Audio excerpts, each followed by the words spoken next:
So, Sean, one of the things that you mentioned to me was shopping for a lender. Do people realize they can shop for a lender?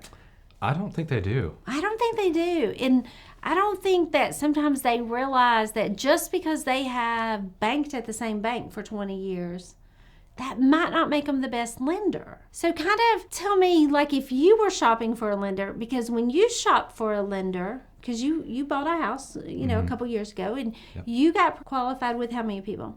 It was at least 2 different ones. And they had very different programs, and they offered different things. So if you're shopping for a lender, where do you think people should start? Let me tell you where I think they should start. Okay. Because I think people need to read reviews. On lenders.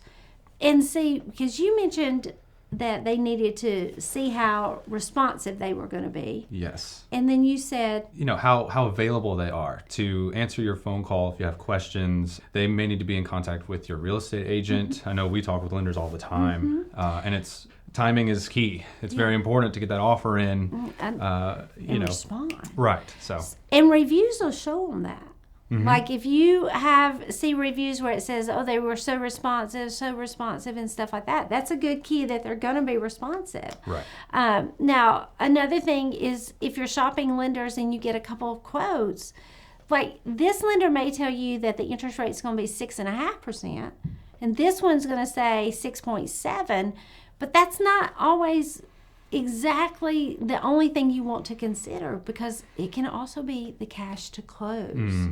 Because some of the times they'll quote you a lower rate, but you're paying for it, and that's fine if you want to, but you need to know that you're doing it. So if you've never thought about shopping for a lender, me and Sean think you should.